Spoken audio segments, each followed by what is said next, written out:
Hello again, everyone. It's Kaz Beal, and this is Casual Conversations, where we talk to people who are very important to our world. Today's very special guest is Maria Garcia. She has been through a very challenging time in her life, and she has become a book author and also now have found a way to transform people's lives. Welcome to Casual Conversations, Maria. Hey guys, thank you for having me. It's a pleasure. So, you're looking wonderful today, but let me know, tell us the story, a little bit background of what happened in your life that was very challenging. Let me start out with after I finished college. I graduated college and I thought, what can I do now? Because I didn't want to start my career right away. So I finally decided on going to Germany. I went to Germany, ended up living there for 2 years. And then after that, I came back to New Jersey. And I thought, okay, now I'm ready to begin my career. And within 6 months, I had a good job. I was moving up really quickly. I was asked to become a stockbroker. I'd even taken some of my examinations towards that, and I was doing great. And then one day, it was a Sunday, we were having family lunch, as we do every Sunday, at my mom's. I went there. We had a beautiful time. She is a wonderful cook. So she made everything. She made shrimp. She made everything. She made meat. Think of it, it was there. Anyway, after lunch, I went home and I was on the phone. And I started hearing ksh, ksh. And it took me a minute to realize it was actually in my own head. And somehow I managed to get off the phone. And as soon as I did, I felt like somebody had hit me with a cast iron pan over the head. I had a tremendous headache. So I fell on my bed. And my friend who was in the living room came in to check on me. He saw what was going on. So he called my mother. She got to me. She saw me. At this point, I had already vomited. And I was really ill. The ambulance was called. They came, and like everybody else, they thought I had food poisoning. And frankly, I kind of did too. They ended up leaving, but I wasn't getting better. And I ended up going to the hospital with my friend, two friends actually, and my mom. And by this point, I had extreme vertigo and I couldn't walk straight. I felt like the world was going Wow. in circles. And I get to the emergency room, and I had to actually wait in the emergency room because that's what happens when you go to the emergency room. You have to wait. Right. And finally, I get admitted, and they run tests on me, CAT scans and everything else. And finally, somebody walks over to me and says, "Miss, we think you've had a stroke." And I'm thinking in my head, okay, so much for the food poisoning theory. So, Maria, how old were you then? That's the thing. I was actually 25, and that was my next thought. What is a stroke? I didn't know what a stroke was. Right. Yeah, who would know at that age? I mean, you're young, out there, outgoing, having fun, and stroke to most people that age thinks that, well, that's like, people who are way up in the age than that. So go on with your story. I'm admitted, and what I think is going to be 2 weeks in the hospital turns into 4 months. I was bedridden. I was paralyzed from the eyes down, which means I was also mute for a while. And by the time I went home after 4 months, I was still in the wheelchair. I thought I would have been running by then. I got home, I was in a wheelchair, and the recovery went on from there. It was a really, really long and difficult recovery. It took about 8 years. to get to maybe 70% recovered. And I was happy. I was really happy with that because coming from my deathbed, that was a blessing. Yeah. Well, but didn't you have to learn to walk again and speak and all that? I mean, that must have been so difficult. Like, I mean, how did you communicate early on with anybody what you wanted? Because you were trapped in a sense in your body, right? I was trapped in my body. And they realized, a friend of mine realized actually, she brought me pictures of a trip we had taken together. And she realized by my eye movements that I was actually conscious. And that's when they realized, oh my God, she's actually in there. Like she realizes what's happening and hears everything. So from there, we built a system where somebody would ask me, okay, you want to say something? And I would blink one for yes or two for no.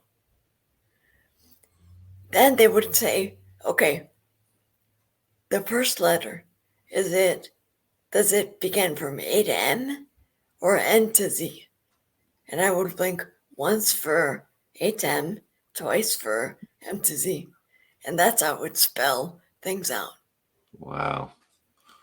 That's remarkable. I mean, it's nice you had a friend. Your family, did they visit you? Because were they? You said this was in Germany, or you moved back? I had Or, just moved back to the States.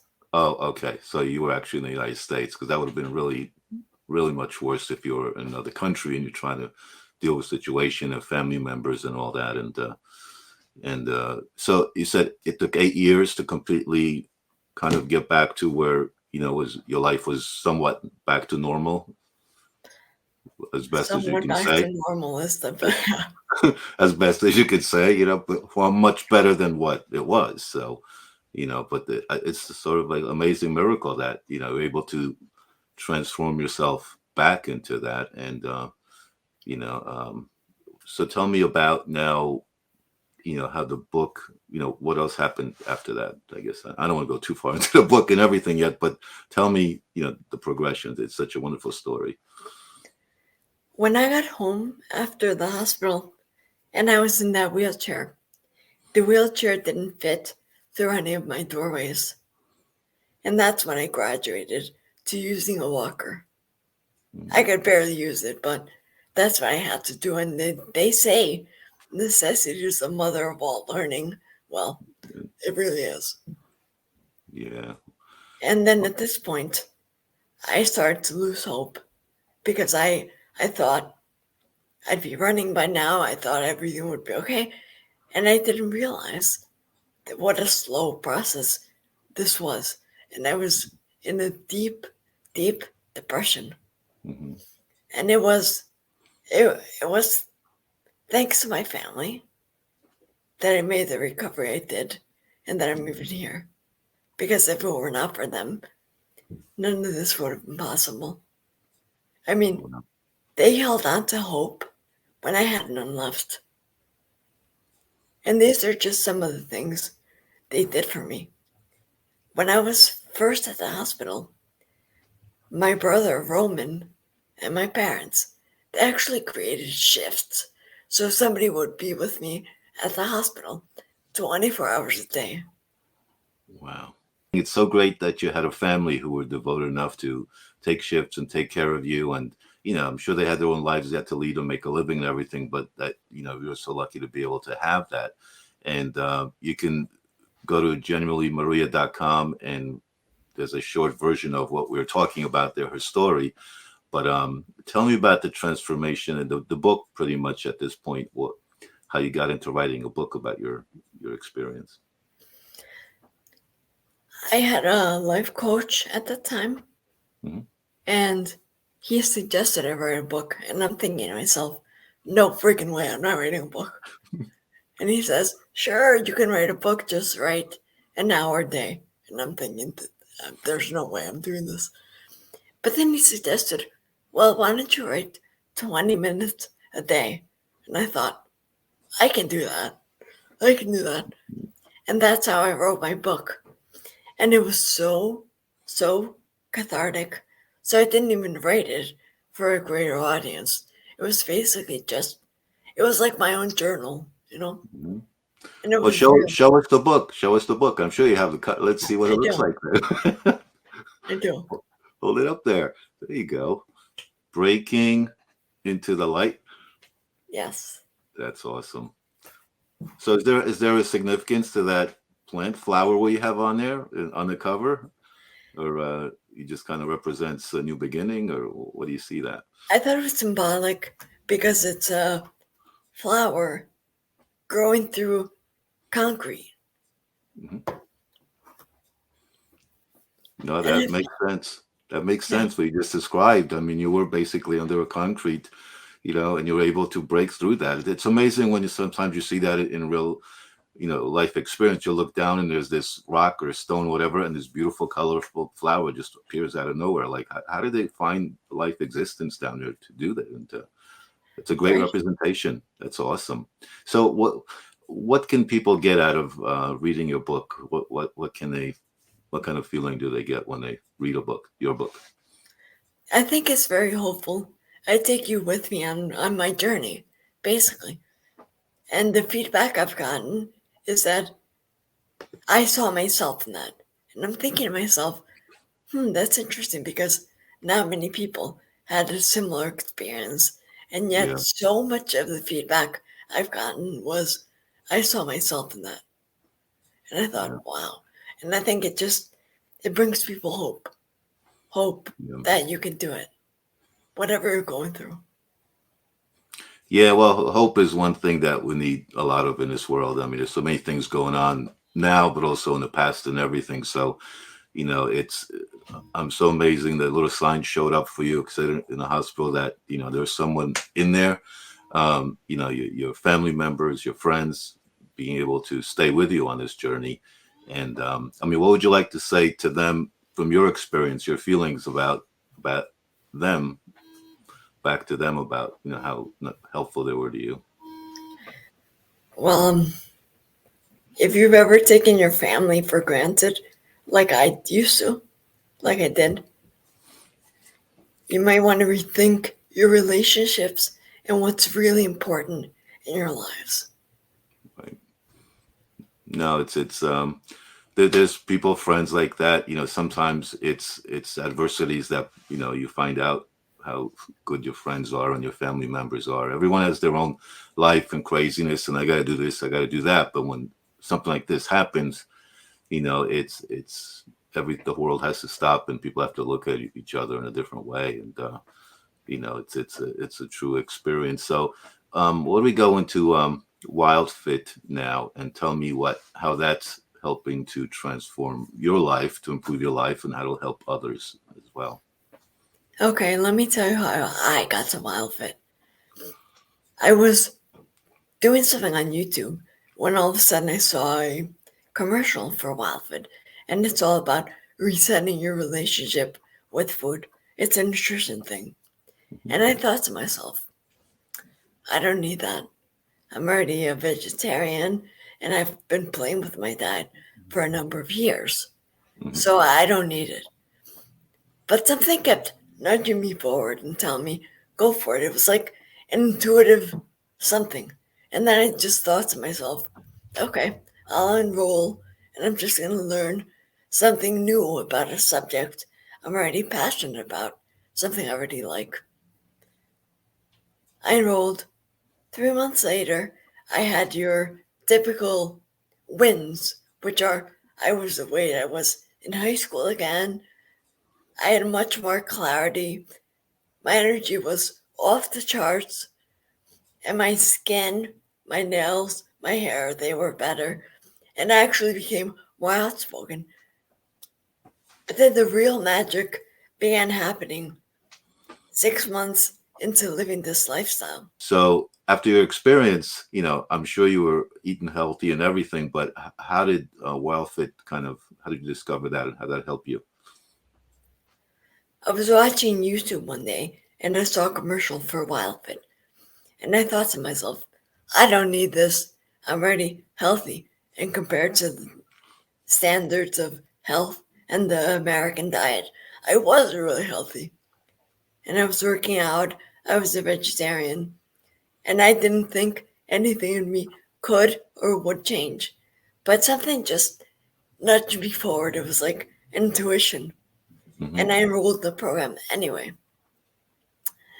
And lo and behold, 3 months after the program, I had your average wins, which were tons more energy. I was the weight I was in high school again. I had clarity of mind, which was amazing. And my skin was better, my nails, my hair was better.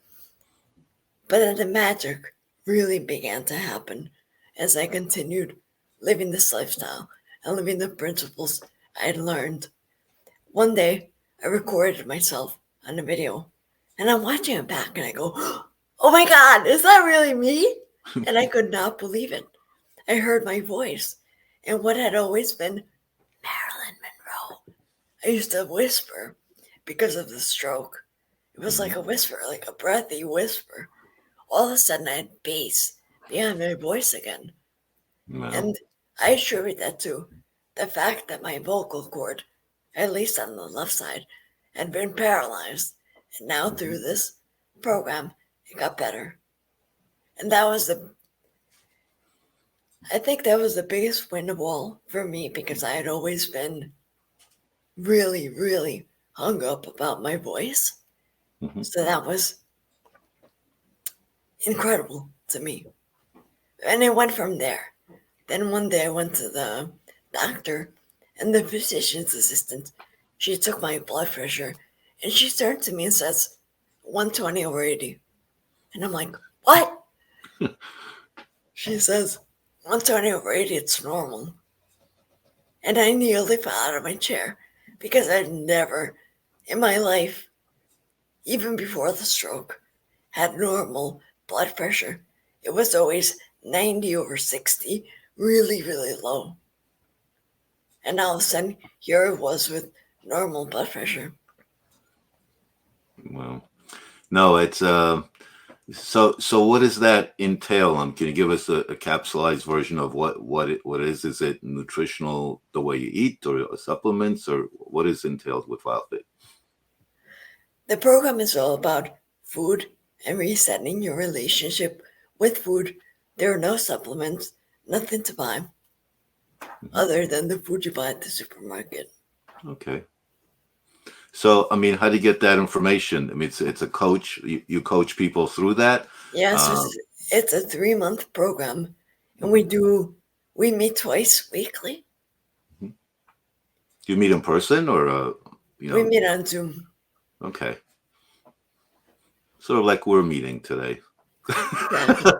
we're Virtually. not we're not using Zoom, but look like we're in the same room, sort of. But my room's done differently than yours. But uh, I matched. I found similar color by some, in the same tone, so at least they were close there. Uh, The so wonders of modern technology. yes, technology when it works, it's wonderful, isn't it? Yeah. So what kind of responses are you getting from people that have gone through the program with you, the Wild Fit? Wow, the transformations I get to experience are nothing short of amazing. I had one client who was scheduled for sciatic operation, and after 8 weeks, his disc released, and he was able to cancel the operation and didn't Hmm. have to go through that surgery.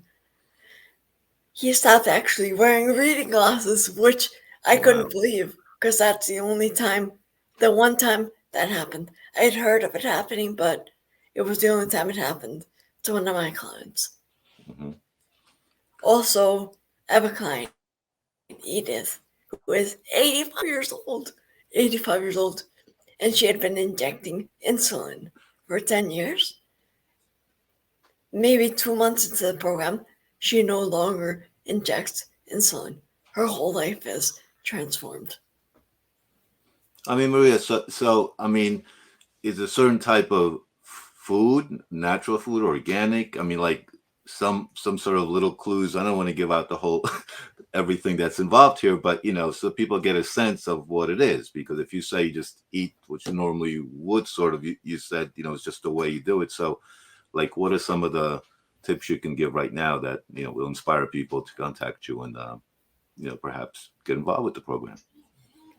Well, I would say a couple of things. Number one, make sure you're hydrating because that's really, really important. So I would say maybe drink 8 glasses of water a day. If you're taller, yes, beautiful. I I have a question for you. What if, like, you don't, I like to drink, but not as much as that people tell you. So how do you get yourself to drink and drink water, and a lot of water? Because I just think sometimes it's crazy. Also, I like the water with some kind of bubbles in it, so, instead of just the regular water. So I don't know if that makes a difference, but how do you get someone to just drink more water? You know what? I had the same issue when they told me, drink this much water. I was like, oh, I'm not thirsty. I'm not going to drink that much. And then I did it. Then I actually did it. And what I did was I would actually have to write stick figures by the Mhm. fridge to keep count of how much water I had. Yeah.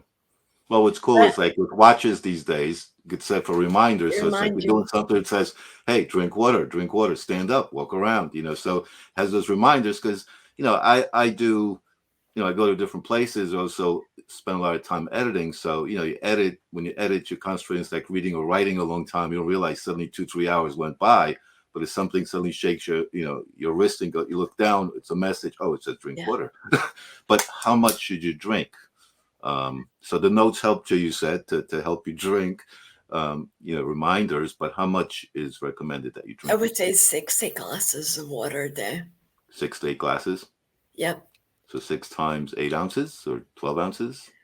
Yeah, if you're a taller person, bigger glasses. If you're a smaller person, smaller glasses. Okay, not those big bottles that people walk around with.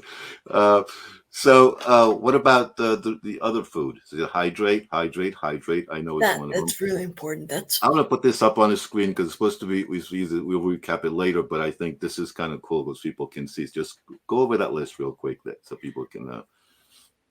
okay. So number one, you want to hydrate. Mhm. Hydrate, hydrate, hydrate. Do it however you have to do it.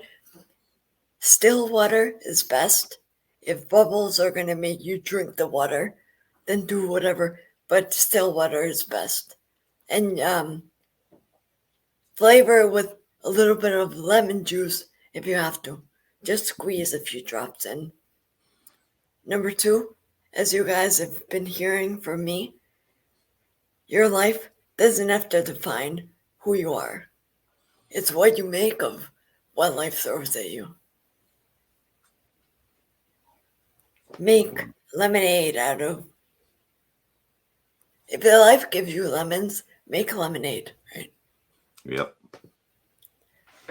Number three, every species has a diet that allows for optimum health, and humans are different. When you think of a horse or a giraffe or any animal, every animal has a specific diet that allows them to thrive. Humans are the same. We're a species, Homo sapiens, and as a species, we have specific nutritional requirements that will allow us to thrive. And the further each species gets from its naturally evolved diet, the less health it will experience. And the best way I can illustrate that is by telling you a story. I took a little drink of water while you were going through that. So I love it. thank you very much for the inspiration. I will remember. And I have my watch to always say, drink water, drink water. That's excellent. And you will notice the difference if you do it a couple of days consecutively. I noticed for me when I woke up in the morning, my eyes went, they shot Wow. open. I thought, oh my God, I have so much energy. Wow. No, that's great. So, for someone who, never thought of doing something like this, they didn't think, well, food is just food, whatever. I'm hungry, got to eat. What words of inspiration would you give them? They heard your life experience, how it transformed you, and what would get them to actually convince them to contact you and try something new to improve themselves? Just seeing the changes in my own life and knowing that it took me 15 years to get to 20%, to get to 70% recovered. And then after changing my diet, I still recovered another 20%, Hmm. 15 years after a stroke. That tells me that there's something we don't know. Yeah, There's no, something we don't know and something that's not allowing us to thrive. that's true. Genuinelymaria.com is where you go to get lots of information about Maria and the program WildFit, which improved her life immensely, as you just heard. Also, this is an audio podcast, so if you're listening and got all the information and you want to know what Maria looks like or I look like or how wonderful everything is here at Casual Conversations, feel free to check it out. If you just want to listen, that's great too, because it's great information. And genuinelymaria.com. So, Maria, very tough question I ask people at the end of every one of these. How is this experience here on Casual Conversations for you? It was fun. It was actually fun speaking to you and your audience, and it went by too quickly. Yeah, I know. Show them the book again. And I think the only way they can get the book right now, Breaking into the Light, the only way they can get the book is actually, let me put it up, hold it up again. Let me put it up full screen so people can actually, oh, that's me. Hello. Um, so the only way they can get that book is to actually meet you in person, correct? That or I can mail it to you, If you but can I'd mail it love to to meet in you. person. So you do presentations like, in places around New Jersey? How do I you? actually just began speaking this month for the Mhm. first time in public. Awesome. Yeah. It's an amazing story to share, here, but I think in person is a lot more because people can maybe share their own experiences, add, ask you questions, follow-up questions. I'm sure they've had family members. I've had someone who had a aneurysm, so what you kind of explained, that's what they said, like feel like somebody hit them in the back of the head with something is just a shock.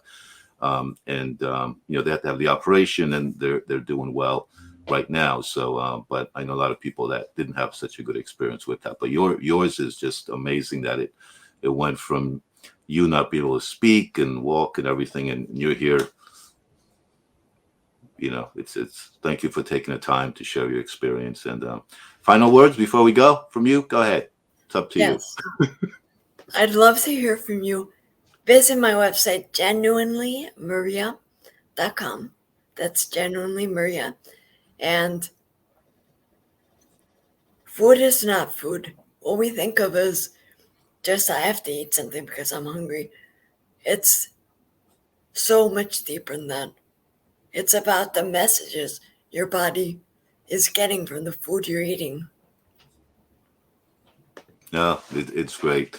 Enjoy your life, and hope I see you around somewhere, New Jersey. We're speaking, I'll invite you, Yes. or you invite me. And thank you very much. And talk to you soon. Thanks for being Thank on you for Casual Conversation. bye. Bye. Thank you for having me.